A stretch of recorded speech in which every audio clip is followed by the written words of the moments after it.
Hola, buenas tardes, ¿cómo están? Hoy vamos a hablar acerca de las fantasías alrededor del rol observador.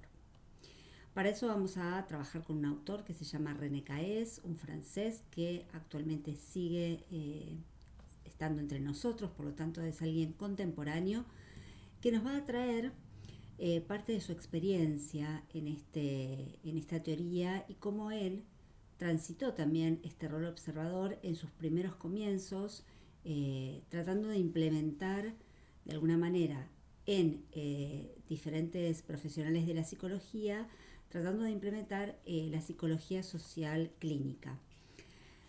En función de esto, con una experiencia que luego él va a dejar escrita en el libro Crónica de un grupo, escrito por René Caes y Didier Ansier, este autor nos acerca esta experiencia que fue una especie de congreso que él desarrolló en el año 1965 aproximadamente, con la idea de poder mostrarle a estos profesionales las características que tenía la psicología social clínica y la manera de implementar el trabajo con los grupos. Para esto, René Caes decide solicitar a Didier Ansier que sea el coordinador de estos grupos, y René Caes junto con otro profesional van a ser los observadores. Esta es la experiencia que él deja plasmada junto con Didier Ansier en este libro que les recomiendo y que si lo quieren encontrar van a ver que la figura del coordinador está denominada como monitor. Esto ocurre en casi todos los libros, se realiza esta traducción. Bien, ¿qué nos quiere mostrar el autor? Bueno, primeramente nos quiere mostrar que frente a la novedad de este proyecto y frente a este rol observación hay un montón de expectativas por detrás. Expectativas que tienen que ver con haber elegido a Didier Ansier como coordinador de grupo, siendo que Caes había sido su discípulo, su alumno, y tenía una gran admiración por Didier Ansier. Por lo tanto, había una gran expectativa de esa elección. También esto que buscaba generar en los profesionales, ¿no? Que pudieran conectar con esta psicología social clínica, el trabajo con los grupos. Y por lo tanto, todo esto generaba cierto peso y la circulación fantasmática de, bueno, cómo iba a surgir esta experiencia y cómo iban a trabajar en equipo, copensando y analizando estas dinámicas grupales que se iban a hacer durante 5 días consecutivos.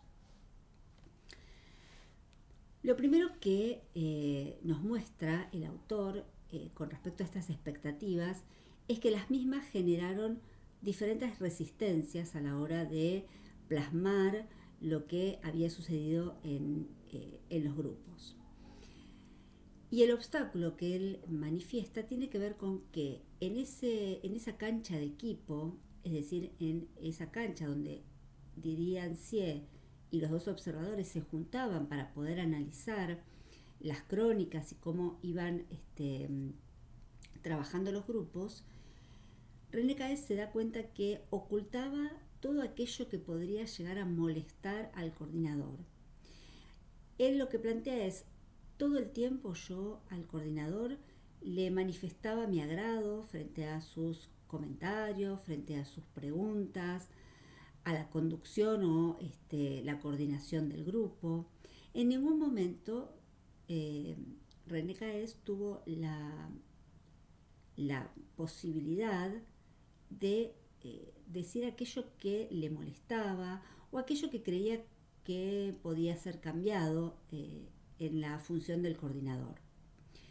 Él lo plantea como justamente un obstáculo con respecto a lo que estaba ocurriendo. ¿Por qué? Porque todas esas expectativas, esa admiración, se habían manifestado como una resistencia a poder, desde la confianza y desde el trabajo en equipo, poder decirle al coordinador aquello que creía que podía cambiarse o podía por lo pronto realizarse de otra manera. Lo que deja acá sentado es que todo eso que tenía que ver con esa fantasía de trabajar con Didier se colaba en su trabajo y en su observación, generando así esta resistencia. Y peor aún, dice Caes, empezó a circular por fuera del equipo de coordinación entre los dos observadores diferentes críticas a la coordinación.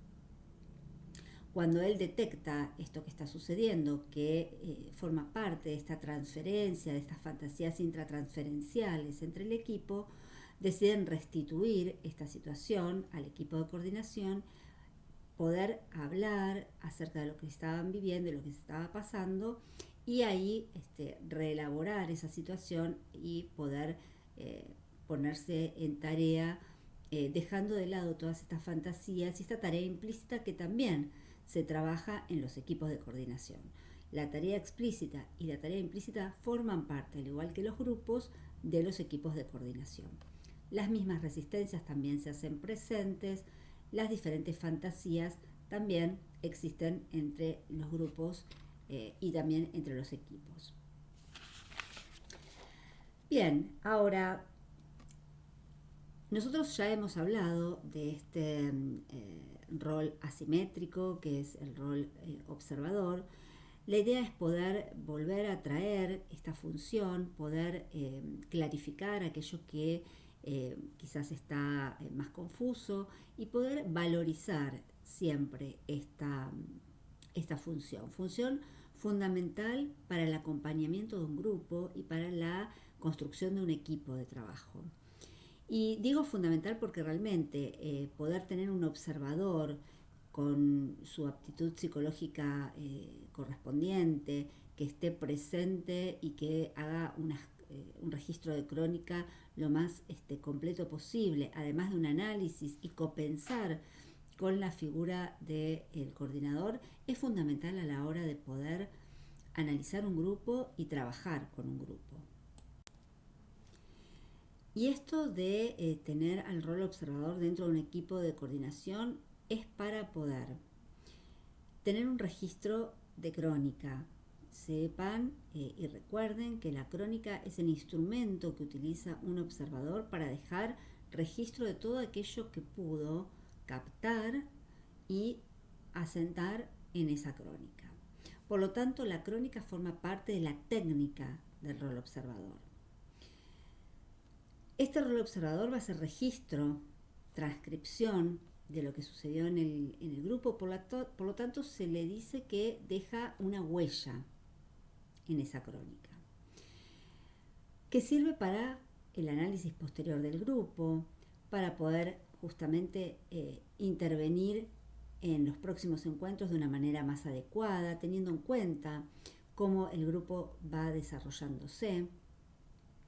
También la lectura de crónica es importante para poder detectar las posibles contratransferencias y a su vez evitarlas. Es una herramienta fundamental a la hora de trabajar con el coordinador para poder ver cuál es el horizonte de este grupo, cómo están generándose las diferentes transferencias grupales, laterales, de qué manera el grupo tiene telepositiva o negativa entre los integrantes y hacia el equipo de coordinación. También la lectura de crónica en conjunto con el equipo nos permite tener diferentes miradas frente a ese registro que utilizamos luego de haber participado en el grupo, luego de haber coordinado un grupo. Por lo tanto, es una función fundamental y que tiene un gran valor dentro del trabajo grupal. Sabemos que en relación a una crónica, el observador va a tomar crónica o va a registrar lo que se dice, lo que se hace, es decir, la gestualidad, los comportamientos, las posiciones. Y si estuviésemos en un encuentro presencial, también es probable que se solicite que se realice el locograma, que es la manera en que está localizada las personas en ese ambiente donde se realiza el encuentro grupal. Este locograma tiene que ver con la localización, ¿sí? Por eso se llama así, y es la manera de poder identificar si hay subgrupos en el grupo, si hay alianzas, si hay rivalidades, solo con el hecho de poder detectar cómo en los diferentes encuentros el grupo se va ubicando en el espacio. Bien, la crónica se registra en el aquí y ahora, es decir, se hace en el momento en que el grupo está en tarea, en que el grupo está dentro del encuadre. A partir de esta crónica, posteriormente se forman diferentes hipótesis de cómo el grupo se va relacionando, cómo es la dinámica del grupo.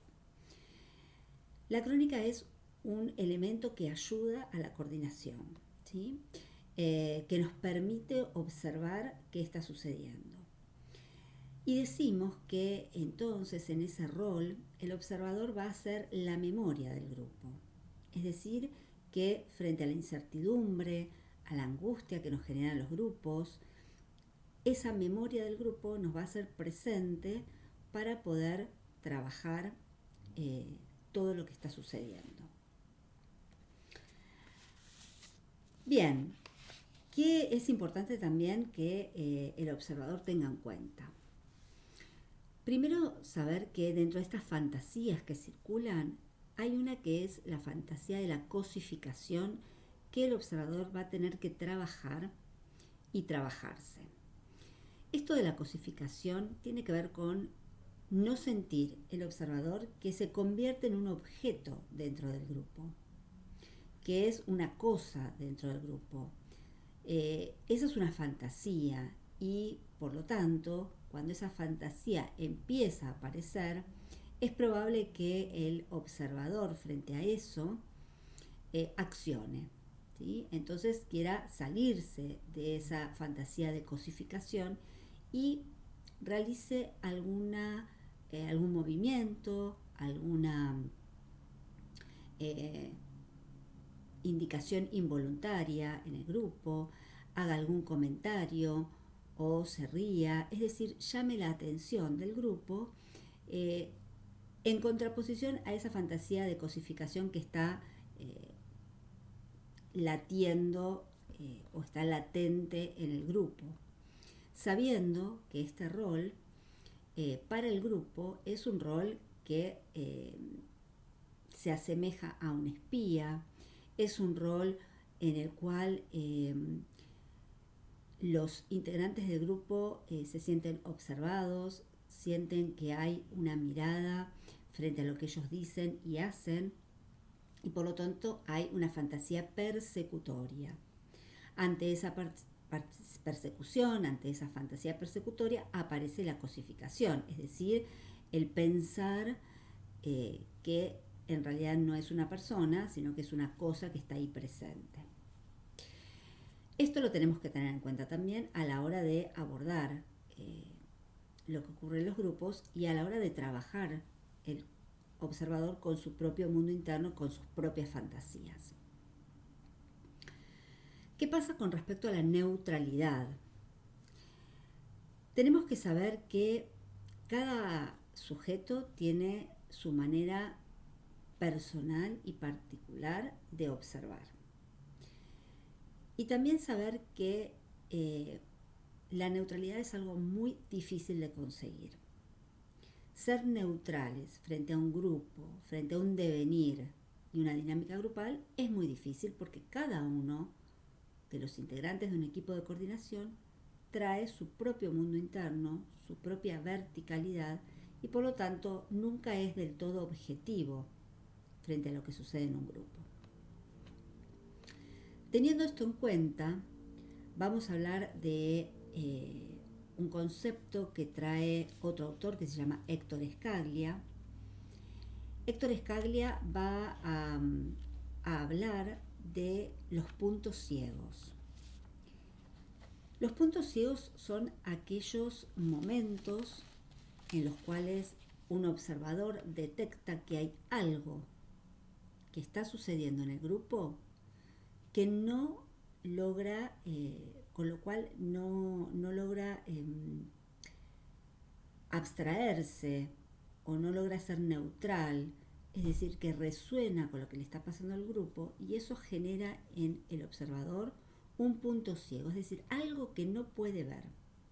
Hay una situación que atraviesa la subjetividad del observador que hace que se manifieste ese punto ciego, aquello que no podemos observar, no podemos escuchar de un grupo, porque tiene que ver con una historia personal mía, tiene que ver con algo que hace que se bloquee mi capacidad de escucha y de observación.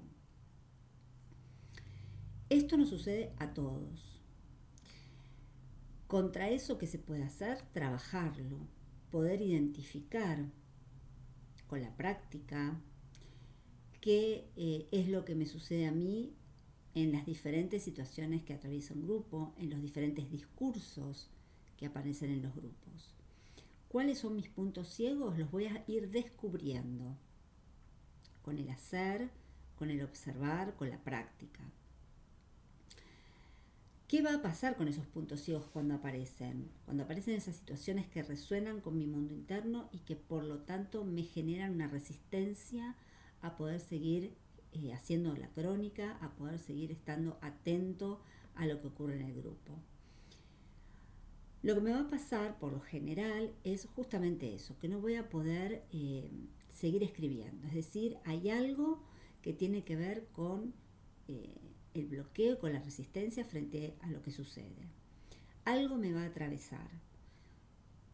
No voy a poder escribir, me voy a emocionar, me voy a consternar, o me va a dar gracia, o me va a generar impotencia. Cualquier emoción que pueda surgir de esa situación y que me obstaculice la tarea tiene que ver con ese punto ciego, con esa imposibilidad de seguir observando al grupo.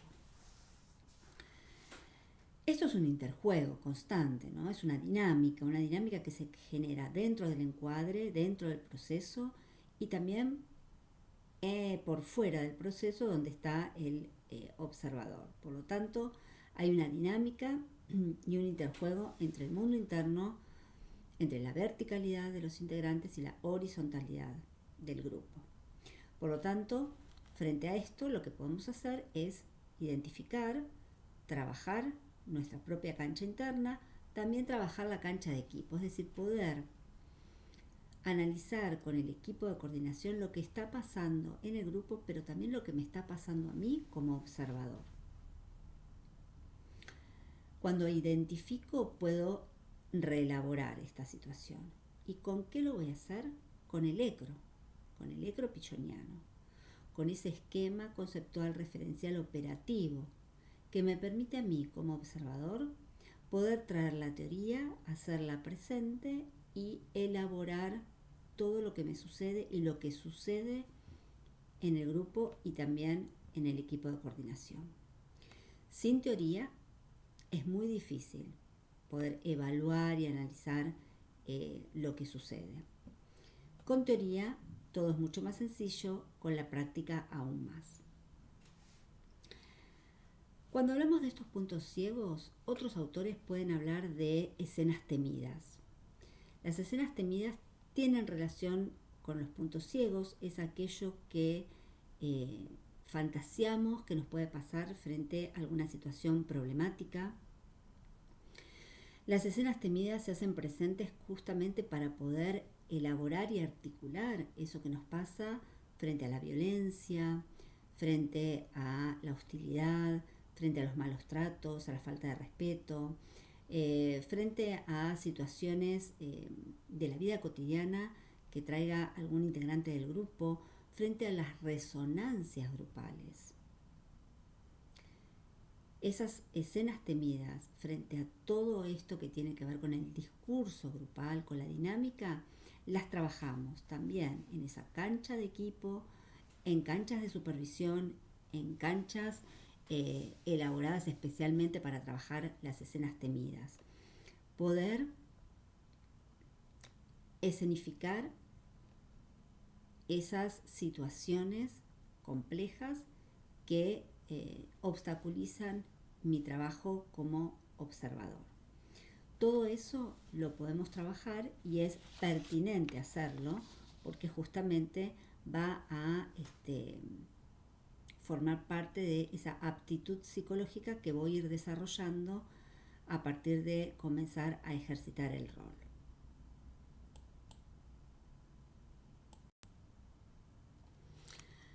Bien, otra de las fantasías que muchas veces se hacen presente en los grupos tiene que ver, mejor dicho, más que en los grupos, en el rol observador, tiene que ver con esta fantasía de, bueno, no tomar crónica en el aquí y ahora y utilizar un aparato como puede ser un teléfono, la grabación de una reunión online o el uso de algún tipo de aparato que grabe la voz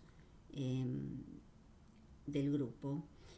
Esta fantasía de que algo puede suplantar a el rol observador y que incluso puede ser más efectivo a la hora del registro de crónica, es una fantasía realmente que no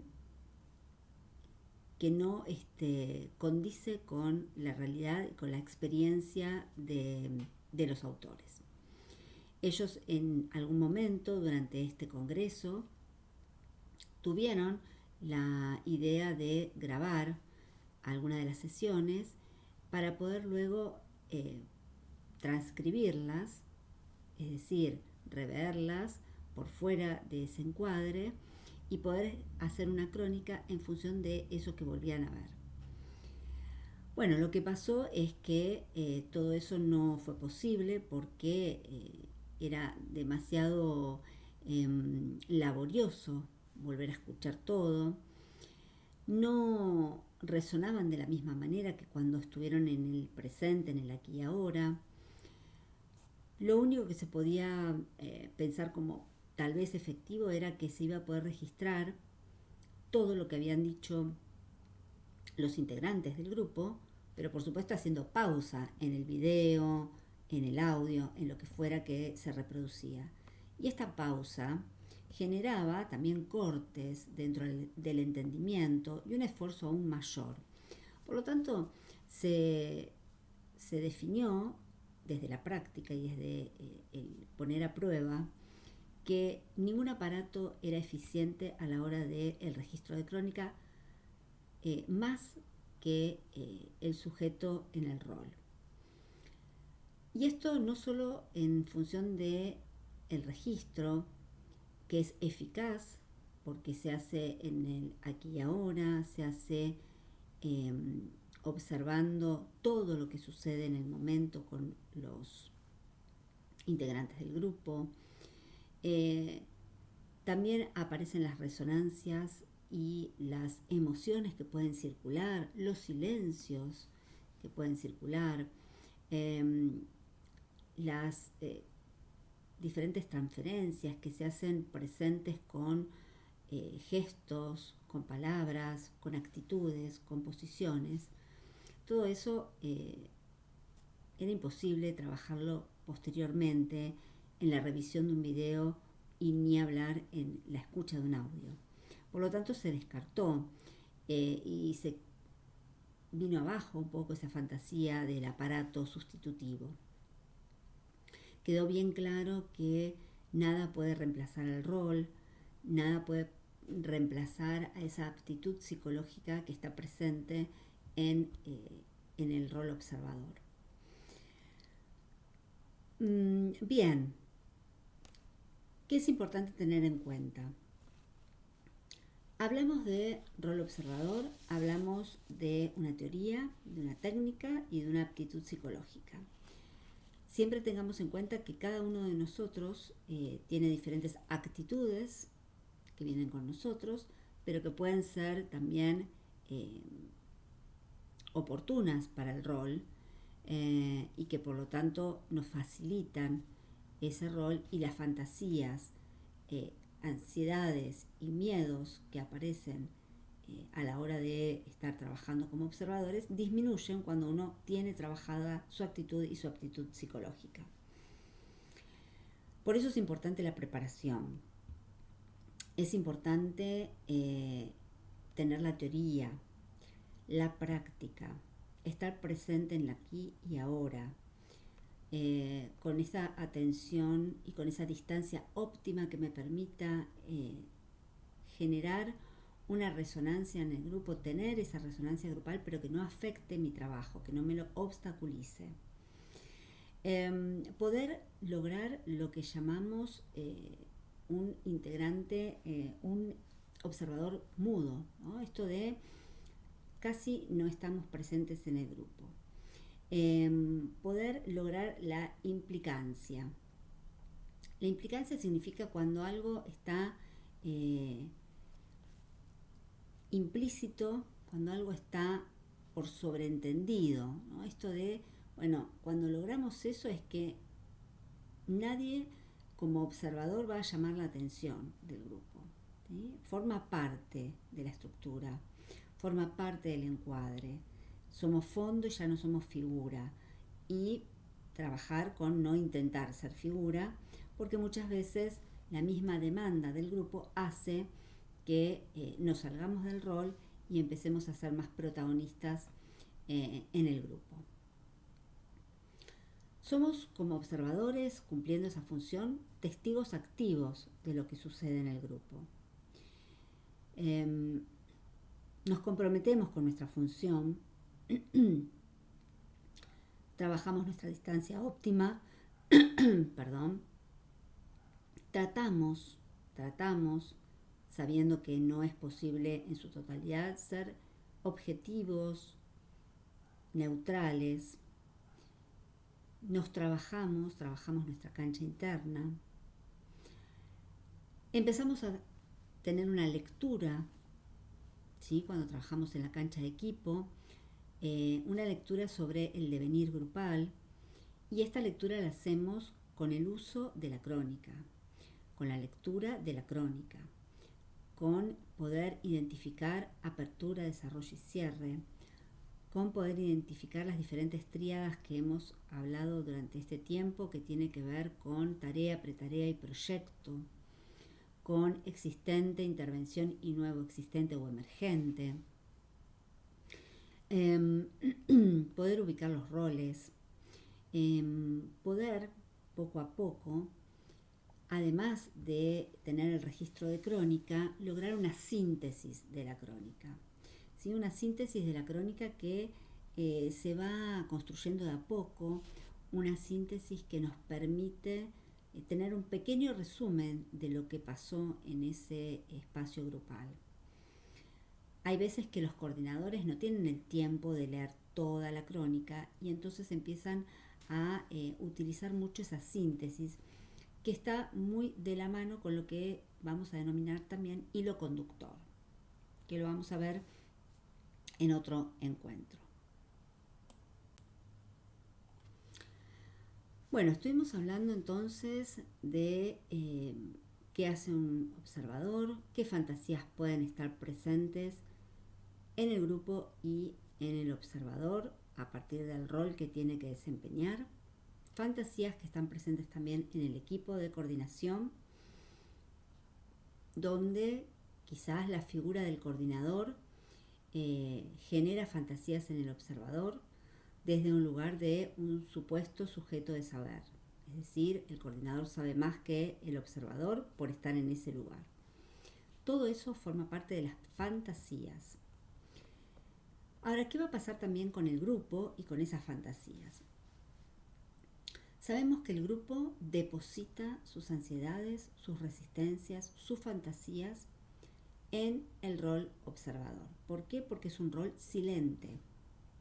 Por lo tanto, es alguien que está presente, mirando todo lo que pasa, tomando nota y no participando. Esa funcionalidad para los integrantes del grupo hace que depositen en esa figura sus resistencias, miedos y ansiedades. Ahora, ese depósito que recibe el rol observador va a tener una finalidad, va a tener un destino. Y el destino de ese depósito es la crónica. Y acá observen qué interesante es este trabajo que hace el observador de poder transferir ese depósito, eso que sucede con él, en una crónica, ¿no? En ese registro, casi a modo de objeto transferencial o de objeto transicional, mejor dicho. Es decir, que la crónica pase a ser un objeto transicional de esas ansiedades que parten de un grupo, se transmiten o se transfieren a un rol y ese rol lo transfiere a un objeto, generando también ahí una situación circular, ¿sí? Donde en esa crónica uno puede depositar y queda asentado todo lo que tiene que ver con las fantasmáticas grupales. Héctor Escaglia, que se los nombré, va a hablar de dos destinos posibles de esta crónica. Él dice, bueno, este depósito puede transformarse en una leyenda. ¿Y por qué dice la leyenda? Dice la leyenda porque la crónica puede significar esta leyenda, es decir, que perdura en la crónica el recuerdo del acontecer grupal. ¿Sí? La leyenda es algo que perdura en el tiempo y entonces él lo plantea que también la crónica puede hacer que perdure en el tiempo lo que ha sucedido en el grupo. Y por lo tanto, también esta crónica o esta leyenda se ofrece para ser leída y analizada. Se ofrece al equipo de coordinación o al coordinador para ser leída y analizada. Y por otro lado, puede tener otro destino, que es la esquela. Y la esquela, para aquellos que quizás no tienen muy presente este término, es aquello que se usaba hace tiempo atrás para informar a los familiares, a los allegados, la desaparición, es decir, la muerte de un ser querido. Se utilizaba una esquela que era como un mensaje.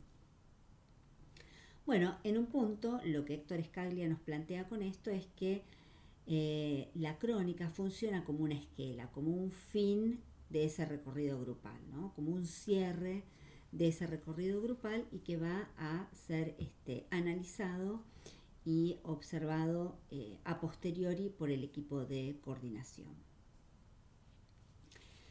Todo esto que estamos hablando hoy tiene que ver con este rol, tiene que ver con lo técnico y operativo de este rol, con la importancia del rol, del trabajo del observador en la situación grupal y de manera posterior en la situación de equipo. Cuando se transita este proceso, porque observar es un proceso que se va aprendiendo, uno va a tratar de desplegar en ese proceso todo lo que viene aprendiendo de años anteriores. ¿En dónde lo hacemos? Durante la práctica de observación en el aquí y ahora. No, en el aquí y ahora solo se toma crónica. Se registra lo que más se puede, sabiendo que también, como escena temida, está lo que nos ocurre, por lo general, porque se hace presente esa escena temida, que es que se nos termine la virome, que se nos duerman los dedos, que no escuchemos por alguna razón tecnológica, que no sepamos quién habla y no podamos encontrar dentro de estos diferentes cuadraditos que hay en el espacio virtual, no podamos encontrar quién está hablando y no podamos identificar. Todo eso forma parte del hacer, forma parte de la experiencia. Bienvenidos sean estos fantasmas, estos errores, estas complicaciones. Si no pasamos por este proceso de aprendizaje, nunca podemos saber a qué le tememos. Si no trabajamos en esta tarea explícita, que es la de poder observar un grupo, no vamos a poder identificar la tarea implícita que está por detrás de poder observar un grupo. Por lo tanto, este periodo en el cual uno empieza a hacer prácticas de observación es fundamental para poder prepararse para el futuro rol coordinador. No hay ningún coordinador que haya sido coordinador sin haber pasado antes por el rol observador. El rol observador se hace presente para poder aprender a leer un grupo, aprender a tomar registro de crónica, aprender a escuchar, poder identificar transferencias, poder observar también diferentes estilos de coordinación, poder identificar contratransferencias si existen. El rol observador me habilita a estar resonando con otro grupo, estar presente en otro grupo que no es el de pertenencia.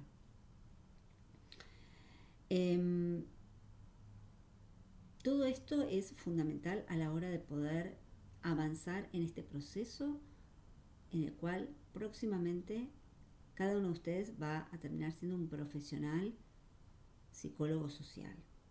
Pero para eso hay que transitar el proceso de aprendizaje, hay que generar los vínculos necesarios para poder hacer los trabajos en equipo, hay que poder transitar los miedos, las inseguridades, las resistencias, los obstáculos y las fantasías que tienen que ver con nuestros propios desafíos. Saber que a veces somos más aptos para una función que para otra.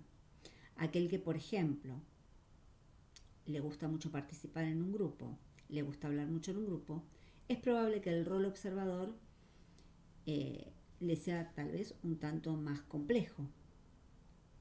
Va a tener que trabajar mucho más su distancia óptima, su capacidad de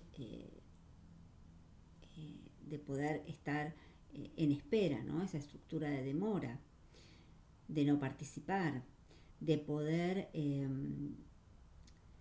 trabajar todo eso que le sucede y eso que ha observado y que ha tenido que resistir de alguna manera para no volcarlo al grupo en el operativo, de manera pertinente, ¿sí? Sin perder la pertinencia, sin perder la teoría, tratando de lograr una empatía operativa, es decir, empatizar con lo que le sucede al grupo operativamente, sin sentirse afectado por lo que le sucede al grupo.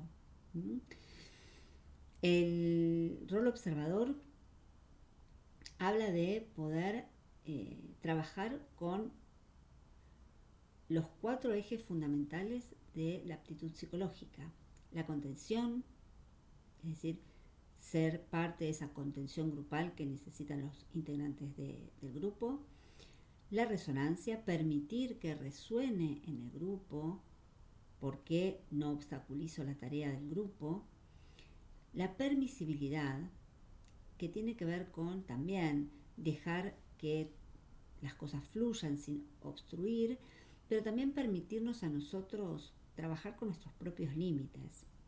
Es decir, cuando estoy en el rol observador, también darme el permiso a equivocarme, a no hacer las mejores crónicas en un principio, a no saber muy bien cómo analizar una crónica. Eso es también permisibilidad, permitirme transitar el proceso de aprendizaje del rol observador. Y por último, algo que es fundamental es el descentramiento, es decir, saber que el protagonista es el grupo y la tarea, no es el equipo de coordinación y mucho menos el equipo de coordinación está para ser protagonista. El equipo de coordinación, el rol observador, acompaña, al igual que el coordinador, al grupo. Lo contiene, ¿sí? Sosteniéndose con el encuadre. Resuena, es una caja de resonancia, permite la resonancia, no la obstaculiza, no la reprime. Genera esa identificación con el otro, ¿sí? Pero no me pierdo en el otro. Yo puedo identificarme con algo que está sucediendo en el grupo, pero no me pierdo en el grupo. No me pierdo en lo que escucho. Mantengo la distancia óptima para poder seguir haciendo mi función, cumpliendo la tarea por la cual soy llamado en un equipo de coordinación. Teniendo en cuenta todo esto, se disfruta, se aprende y uno se prepara para lo que viene después, que es el rol coordinador. Escuchar los silencios, atravesar las situaciones y poder cada vez tener registros de crónica quizás un poco más completos, claros, con una buena presentación posterior, una buena transcripción y por supuesto lo más importante, un análisis donde la escucha activa del equipo de coordinación es fundamental, ¿sí? Poder escuchar al coordinador y el coordinador poder escuchar los aportes del observador. Que esas fantasías entre el equipo de coordinación, las fantasías intratransferenciales, se trabajen. Ambos están preparados y son profesionales psicólogos sociales, por lo tanto ambos están cumpliendo un rol en ese equipo. Y esas fantasías de rivalidad, de competencia, si aparecen hay que trabajarlas para evitar frustrar la tarea, para evitar obstaculizar la tarea y no poder concretar ese proyecto que es trabajar con un grupo. Cuando trabajamos con un grupo necesitamos trabajar en equipo, necesitamos estar todo el tiempo comunicados en esa cancha de equipo y por supuesto en la cancha personal si es necesario trabajar nuestras propias ansiedades, trabajar nuestros miedos, nuestras proyecciones, nuestras introyecciones de aquello que podemos ver en el afuera y traerlo hacia adentro, nuestras resistencias, todo eso lo tenemos que ir trabajando para comunicarme con el equipo, para escuchar al equipo, para estar en la misma sintonía, ¿sí?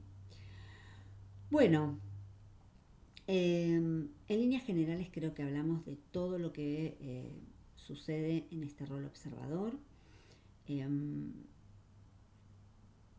Me parece que no se fue nada, no olvidé nada.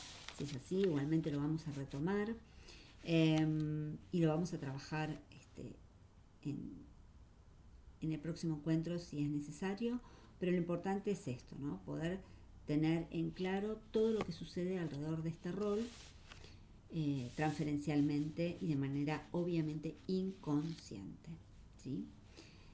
Esto no tiene que ver con lo consciente, sino que está relacionado con lo transferencial y por lo tanto con el inconsciente que vuelve a estar presente en el aquí y ahora.